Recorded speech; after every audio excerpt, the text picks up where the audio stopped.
அனைவருக்கும் இனிய காலை வணக்கம். நான் உங்கள் சமூக பற்றாளன் ஞானச்சித்தன். ஆகஸ்ட் 29ஆம் தேதியான இன்று தேசிய விளையாட்டு தினமாகவும் விஸ்டம் ரெவல்யூஷன் 360 டிகிரி என்ற தளத்தின் வாயிலாக நான் தினந்தோறும் பயனுள்ள பதிவை பகிர்ந்து வருகிறேன். அந்த வகையில் நம்ம இன்னைக்கு பார்க்க போகிற பயனுள்ள தகவல் என்ன அப்படின்னா, தேசிய விளையாட்டு தினம் தோன்றியது எவ்வாறு அப்படிங்கிற தகவலை, அந்த பயனுள்ள தகவலை இந்த தொகுப்பில் நம்ம பார்க்கலாம். இப்போ மகாகவி பாரதியார் அவர்கள் விளையாட்டின் முக்கியத்துவத்தை கருதி, ஓடி விளையாடு பாப்பா, நீ ஓய்ந்திருக்கல் ஆகாது பாப்பா, கூடி விளையாடு பாப்பா, ஒரு குழந்தையை வெய்யாதே பாப்பா, காலை எழுந்தவுடன் படிப்பு, பின்பு கனிவு கொடுக்கும் நல்ல பாட்டு, மாலை முழுவதும் விளையாட்டு என்று வழக்கப்படுத்தி கொள்ளு பாப்பா அப்படின்னு மகாகவி பாரதியார் அவர்கள் பாடினார். விளையாட்டு பல வகையில் நம்மளுக்கு பயன்படுது. ஒன்று சுவர் இருந்தால்தான் சித்திரம் வரைய முடியும் அப்படின்னு சொல்லுவாங்க. அந்த வகையில் நம்ம உடல் நன்றாக இருந்தால் தான் உடல் உறுப்புகள் நன்றாக இயங்கும். இப்போ உடல் உறுப்புகள் நன்றாக இயங்கினா நோய் எதிர்ப்பு சக்தி அதிகமாகும். அதனால தான் உடல் உறுப்புகள் நன்கு இயங்குவதற்கு, உடலினை உறுதி செய்வதற்கு, நோயற்ற வாழ்விற்கு அடித்தளமாக இருப்பதற்கு, ஆரோக்கியத்திற்கு, நீண்ட ஆயுள் வாழ்வதற்கு, பொழுதுபோக்கிற்கு, ஒரு தேசத்தின் அடையாளமாக விளையாட்டானது இப்படி பல வகைகளில் விளையாட்டு திகழ்கிறது. இப்போ பள்ளி பருவத்தில், ஸ்கூல் டேஸில் பிடி பீரியட் வந்தாவே எல்லாருக்கும் ஒரு சந்தோஷமாக இருக்கும். அந்த வாரத்தில் 2 தடவை பிடி வரும். அந்த டைமில் மட்டும் நம்ம எல்லாத்துக்கும் சிறகு முளைச்சிடும். அதாவது பறந்து பறந்து ஒரு பறவை மாதிரி துள்ளி குதித்து ஓடி விளையாடி அந்த அந்த ஒரு மகிழ்வான தருணம் இருக்கு இல்லையா, அது இப்போ நினச்சா கூட நமக்கு ஒரு பூரிப்பாக இருக்கும். அந்த வகையில் தேசிய விளையாட்டு தினமானது எப்படி வந்தது, அதனுடைய வரலாறு எப்படிங்கிறத இந்த பதிவில், இந்த தொகுப்பில் நம்ம பார்க்கலாம். இப்போ ஹாக்கி விளையாட்டின் மந்திரவாதி என்று போற்றப்படக்கூடிய ஒரு மாமனிதர், மாபெரும் விளையாட்டு வீரர், அவர் யாருன்னா தயான் சந்த் அவர்கள். அவருடைய பிறந்த தினம் ஆகஸ்ட் 29.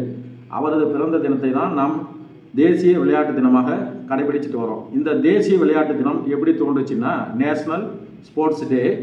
இப்போ தியான் சந்த் அவர்களை பெருமைப்படுத்தும் விதமாக, தியான் சந்த் அவர்களின் வீரத்தை, தீரத்தை போற்றும் வகையில் ஒவ்வொரு ஆண்டும் ஆகஸ்ட் 29ஆம் தேதியை நாம் தேசிய விளையாட்டு தினமாக கடைபிடிச்சிட்டு வரோம். இப்போ இந்த தேசிய விளையாட்டு தினத்தோடைய முக்கியத்துவம் என்னன்னா, நாட்டு மக்களிடம் ஆரோக்கியத்தை பற்றி விழிப்புணர்வை உண்டாக்குவதற்காக, விளையாட்டை ஊக்குவிப்பதற்காக இந்த விளையாட்டு தினமானது உருவாக்கப்பட்டது. இப்போ இந்த விளையாட்டை சம்பந்தமாக ராஜீவ்காந்தி கேல் ரத்னா விருது, அர்ஜுனா விருது, துரோணாச்சார் விருது, இப்படி பல பேரில் விளையாட்டு விருதுகள் வழங்கப்பட்டு வருகின்றன. 2012ஆம் ஆண்டு முதல் ஒவ்வொரு ஆண்டும் ஆகஸ்ட் 29ஆம் தேதியை நாம் தேசிய விளையாட்டு தினமாக கடைபிடிச்சிட்டு வரோம். இப்போ நம்ம இந்தியாவில் மிகச்சிறந்த ஒரு காக்கி விளையாட்டு வீரர், அதாவது காக்கி விளையாட்டுக்கு வலைதடி பந்தாட்டம் அப்படின்னு பேர். இப்போ இந்திய காக்கியில் எத்தனையோ வீரர்கள் வந்துட்டு போயிட்டு இருந்துக்கிறாங்க. ஆனால் மற்ற எல்லாருக்கும் இல்லாத சிறப்பு தயான் சந்த் அவர்களுக்கு இருக்குது. ஏன்னா அவர் விளையாட்டிலிருந்து ஓய்வு பெற்று 70 ஆண்டுகள் ஆன பிறகு, அவர் இந்த உலகை விட்டு மறைந்து 40 ஆண்டுகள் ஆன பிறகும் அவருடைய அந்த புகழ், அவருடைய வீரத்தை, தீரத்தை இன்றளவும் போற்றி புகழ்ந்து வருகிறாங்க நாட்டு மக்கள். நம்ம நாடு மட்டுமல்ல, பிற நாட்டு மக்களும் தயான் சந்த் அவர்களை பற்றி. இப்போ ஹாக்கி என்றால் தயான் சந்த், தயான் சந்த் என்றால் ஹாக்கி, இப்படி ஒன்று இதுதான் அது, அதுதான் இதுன்ற சொல்கிற அளவுக்கு ஹாக்கி விளையாட்டோடு ஒன்றோடு ஒன்று இரண்டரை கலந்தவர் தான் தயான் சந்த் அவர்கள். அவருடைய விளையாடிய காலம் இந்திய ஹாக்கி அணியின் பொற்காலமாக கருதப்படுகிறது. இந்திய ஹாக்கிக்கு மட்டுமல்ல, அவர் ஒரு விளையாட்டு வீரராக மட்டும் அல்லாமல் ஒரு இந்திய இராணுவ வீரராகவும் தன்னுடைய மகத்தான பங்களிப்பை மிக அற்புதமாக இந்த நாட்டுக்கு செய்திருக்கிறாரு. கற்பனையில் கூட நினைத்து பார்க்க முடியாத அளவுக்கு அவர் களத்தில் விளையாண்டு, அதாவது அவர் பந்து கடத்துகிற அந்த அசாத்திய திறமை எல்லாரும் பார்த்து வியந்திருக்கிறாங்க. அவருடைய ஆட்டம் மற்றவர்களுக்கு ஒரு மேஜிக் ஷோ அப்படிங்கிற அளவுக்கு அவர் அந்த பந்து இப்படி வளைச்சி வளைச்சி எடுத்துகிட்டு போகிறதுல பார்க்கும்போது ஒரு மேஜிக் ஷோ மாதிரி இருக்குன்னு பல பேர் புகழ்கிறாங்க. அதனால் அவருக்கு இன்னொரு பேர் இருக்குது, மேஜிக் மேன் அப்படின்ற ஒரு சிறப்பு பெயர் தயான் சந்த் அவர்கள் இருக்குது. இப்போ தயான் சந்த் அவர்கள் பிறந்தது எப்போன்னு பார்த்தோம்னா உத்தரப்பிரதேச மாநிலத்தில் உள்ள ஜான்சி அப்படிங்கிற இடத்துல 1905ஆம் ஆண்டு ஆகஸ்ட் 29 இராணுவ குடும்பத்தில், அதாவது தயான் சந்த் அவர்களுடைய தந்தையார் அப்போதைய பிரிட்டிஷ் இந்திய இராணுவத்தில் பணிபுரிந்தார். தயான் சந்த் அவர்களுடைய தந்தை, அவருடைய பேர் வந்து சமேஸ்வர் சிங் அப்படிங்கிற பேர். அவரும் ஒரு ஹாக்கி வீரராக திகழ்ந்தார். அதாவது ரத்தத்தில் ஊறுதுன்னு சொல்லுவாங்களே, அந்த மாதிரி ஒரு ஹாக்கி வீரரின் மகனாக பிறந்ததுனால, அது அவருடைய ரத்தத்திலே இருந்ததுனால இளம் வயதில் மிகச் சிறப்பாக, அதாவது இளமையில் கல் அப்படின்னு சொல்லுவாங்களே, அது பழமொழியை நடைமுறைப்படுத்தும் வகையில் சின்ன வயசுலேருந்து தயான் சந்த் அவர்கள் மிக சிறப்பாக விளையாடினார். இப்போ தயான் சந்த் அப்படிங்கிற அந்த பெயர் காரணம் எப்படி வந்தது அப்படின்னா, சந்த் அப்படின்னா ஹிந்தியில், அதாவது இப்போ தயான் சந்த் அப்படிங்கிற பெயர் காரணம் எப்படி வந்ததுன்னு பார்க்கலாம். இப்போ சந்த் அப்படின்னா ஹிந்தியில் வந்து சந்திரன், அதே மாதிரி நம்ம தமிழில் வந்து சந்திரன் அப்படிம்போம், அதே ஹிந்தியில் வந்து சந்து. அதனால் 16 வயதில் இராணுவத்தில் இவர் சேர்றாரு தயான் சந்த். அப்போதிருந்து ஹாக்கி விளையாட்டு மட்டுமில்ல, மல்யுத்த விளையாட்டுலையும் ஈடுபாடு கொண்டு விளையாடுறாரு. ஆனால் ஹாக்கியில் சேர்றாரு. இந்த இராணுவ அதாவது பணி நேரம் முடித்து ஓய்வு நேரத்தில் வரும்போது அந்த சந்திர வெளிச்சத்தில், அதாவது பௌர்ணமி வெளிச்சம் வரலையா, இப்போ நம்ம ஊரில் வந்து நிலாச்சோறு சாப்பிட சித்ரா பௌர்ணமி அன்னைக்கு வைகை ஆற்றுக்கரையோ இல்லை ஒரு ஆற்றங்கரையிலோ போய் உட்காந்து நிலாச்சோறு சாப்பிடுவோம். அந்த மாதிரி நில ஒளியில், அப்போல்லாம் வந்து மின்சார விளக்கு கிடையாது, அதனால் நிலவின் ஒளி வெளிச்சத்தில் தான் அவர் வந்து ப்ராக்டிஸ் பண்ணிக்கிறார். அந்த நில ஒளியிலேயே ப்ராக்டிஸ் பண்ணி அந்த மந்திரக்கோள் மனிதன் என்கின்ற பெயரை எடுத்ததுனால தயான் சந்த் அப்படின்னா அவருக்கு ஒரு செல்ல பெயராக இருக்குது. சந்து அப்படின்னு தான் அவங்கள கூப்பிடுவாங்க. சந்து அப்படின்னா சந்திரன் அப்படின்னு பேர். இப்போ பௌர்ணமிங்கும் போது நம்ம தமிழ்நாட்டு மட்டும் இல்லை, அப்போது வந்து இவர் நம்ம தாமஸ் ஆல்வா எடிசன் அவர்கள் பல்பு கண்டுபிடிச்சார். எப்போன்னா 1879ஆம் ஆண்டு மின்சார விளக்கை கண்டறிந்தார். அதன் பிறகு தான் இரவில் கூட நம்ம வேலை செய்ய முடியுது. இப்போ முன்னெல்லாம் வந்து பல்பு கண்டுபிடிக்காத முன்னாடி நைட்டானால் போய் ஆடு மாடு மாதிரி கோழி மாதிரி நைட்டு எந்த வேலையும் செய்யாமல் மனிதர்கள் போய் தூங்குவாங்க. பல்பு கண்டுபிடிச்ச பிறகு பகலில் வேலை செய்கிறது போலையே இரவுலும் வேலை செய்வாங்க. அதனால் இப்போ பகலிரவு ஆட்டம் கிரிக்கெட்லலாம் வந்துருச்சு. எல்லா இடத்துலையும் பகலிரவு ஆட்டங்கள் இருக்குது, எல்லா விளையாட்டிலும். இப்போ அந்த காலத்தில், இப்போ எக்ஸாம்பிள் திருவண்ணாமலை பௌர்ணமின்னு வச்சிங்களேன், ஒவ்வொரு பௌர்ணமியும் இப்போ அமாவாசையில் நம்ம கோயிலை சுற்ற முடியாது, ஏன்னா புல் இருட்டு கருகும்னு இருக்கும். அதனால் அன்னைக்கு அமாவாசை அன்னைக்கு சுற்ற முடியாது, கோவிலை கிரிவலம் சுற்ற முடியாது. அதனால் அன்றைய காலகட்ட மக்கள் முன்னோர்கள் வந்து ஒவ்வொரு பௌர்ணமி அப்பையும் அந்த நிலவின் வெளிச்சத்தில் கோயிலை சுற்றி வந்தாங்க, கிரிவலம் வந்தாங்க. அது அப்படியே தொன்று தொட்டு இப்போ அது ஒரு வழக்கமாக இருக்குது. பௌர்ணமி அப்படின்னாவே நம்ம போய் கோயிலை சுற்றணும் அப்படிங்கிற ஒரு ஐதீகமாகவே இருக்குது.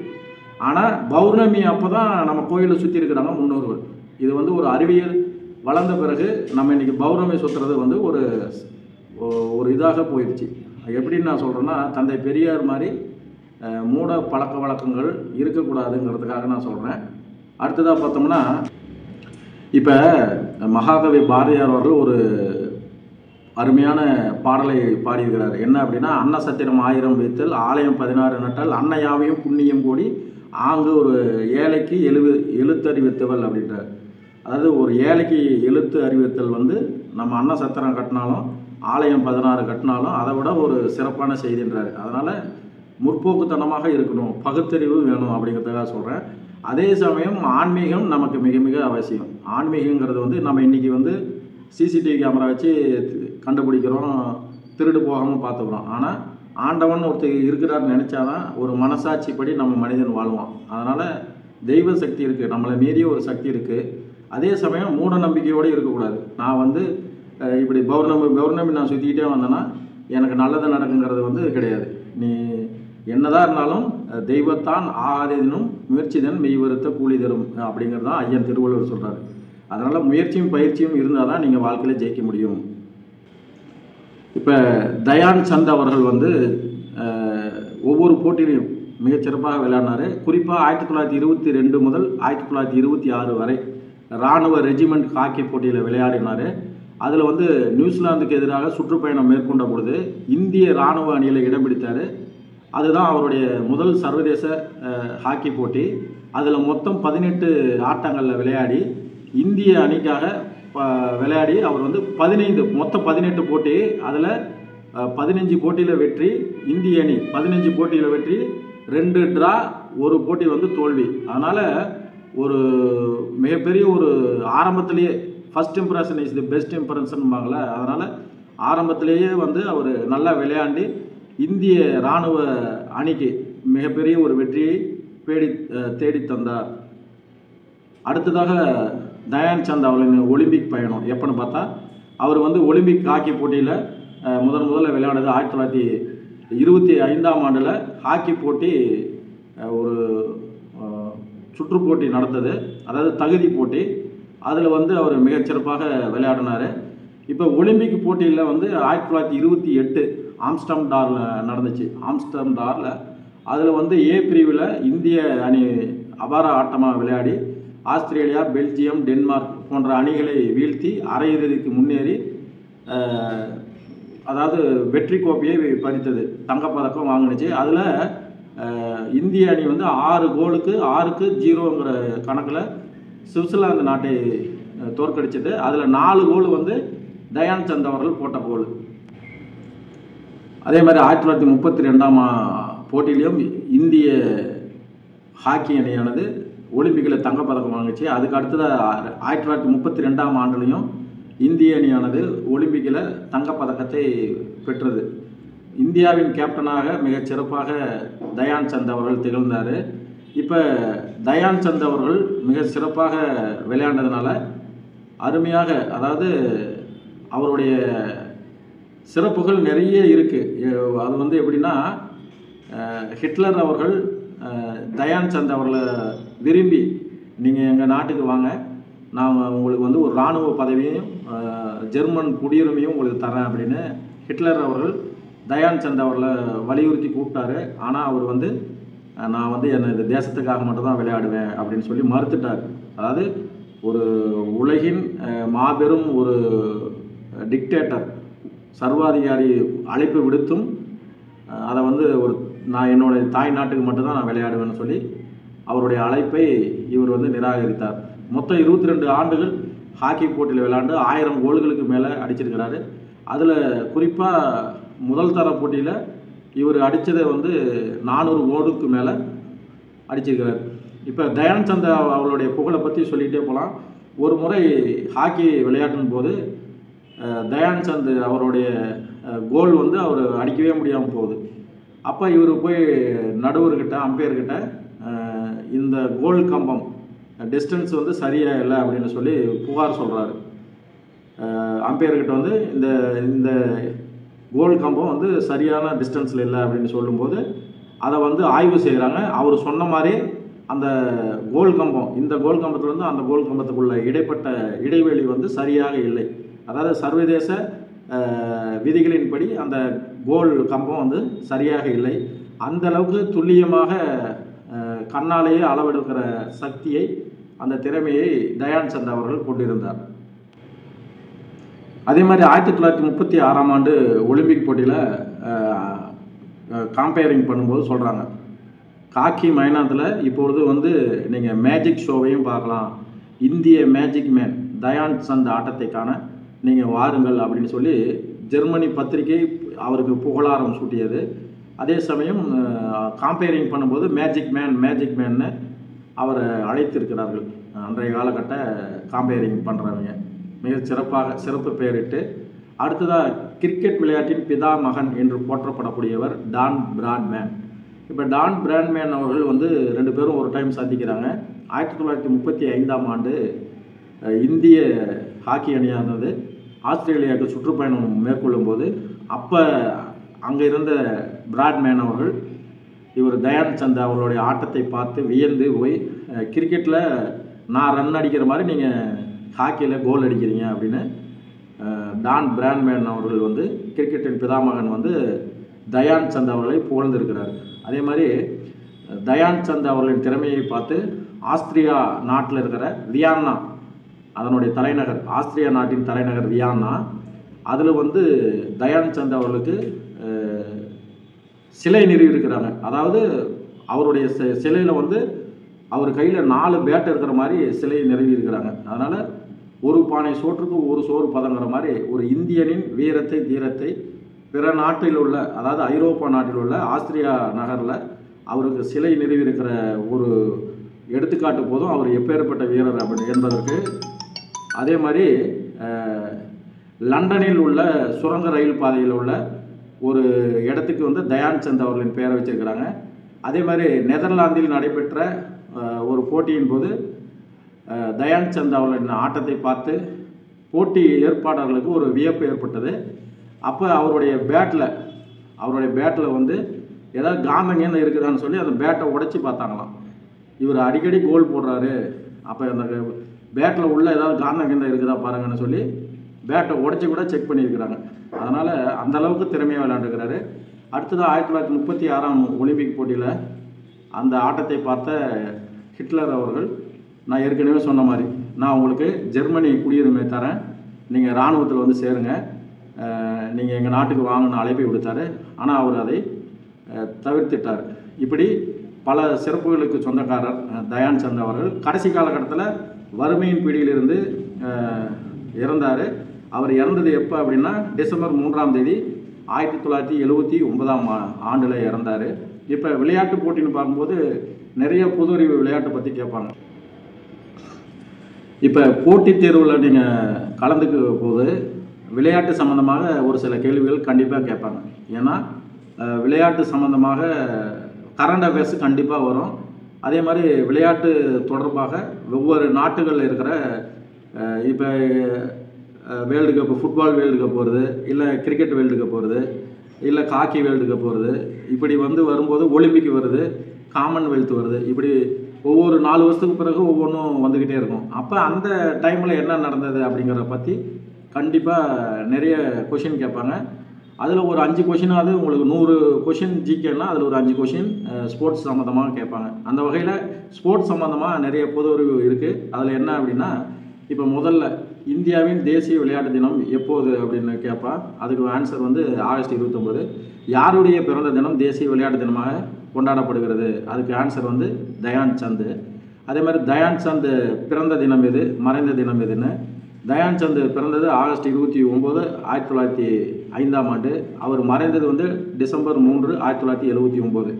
அதே மாதிரி முதலாக பத்மபூஷன் விருது பெற்ற ஹாக்கி வீரர் யார் அப்படின்னா, பத்மபூஷன் விருது பெற்ற ஹாக்கி வீரர், விளையாட்டு வீரர் யாருன்னா தயான் சந்த். அதே மாதிரி இந்திய நாட்டின் தேசிய விளையாட்டாக கருதப்படுவது ஹாக்கி. பாகிஸ்தான் நாட்டின் தேசிய விளையாட்டு எது அப்படின்னா அது ஹாக்கி. கனடா நாட்டின் தேசிய விளையாட்டு எதுன்னு கேட்டால் ஐஸ் ஹாக்கி. ஆஸ்திரேலியா நாட்டின் தேசிய விளையாட்டு எதுன்னு பார்த்தா கிரிக்கெட்டு. இங்கிலாந்து நாட்டின் தேசிய விளையாட்டு எதுன்னு பார்த்தா கிரிக்கெட்டு. பிரேசில் நாட்டின் தேசிய விளையாட்டு எதுன்னு பார்த்தா கால்பந்து. ரஷ்ய நாட்டின் தேசிய விளையாட்டு செஸ்ஸு மற்றும் கால்பந்து. ஸ்காட்லாந்து நாட்டின் தேசிய விளையாட்டு ரக்பி கால்பந்து. சீன நாட்டின் தேசிய விளையாட்டு டேபிள் டென்னிஸு. மலேசிய நாட்டின் தேசிய விளையாட்டு பேஸ்பாலு. ஜப்பான் நாட்டின் தேசிய விளையாட்டு ஜூடோ அல்லது ஜுட்ஸு அப்படிம்பாங்க. ஸ்பெயின் நாட்டின் தேசிய விளையாட்டு காளை அடக்குதல். ஸ்ரீலங்கா நாட்டின் தேசிய விளையாட்டு கைப்பந்து. இந்தோனேசிய நாட்டின் தேசிய விளையாட்டு பேட்மிண்டன். துருக்கி நாட்டின் தேசிய விளையாட்டு மல்யுத்தம். இப்படி பல வகைகளில் தேசிய விளையாட்டு ஒவ்வொரு நாட்டுக்கும் ஒரு தேசிய விளையாட்டாக இருக்குது.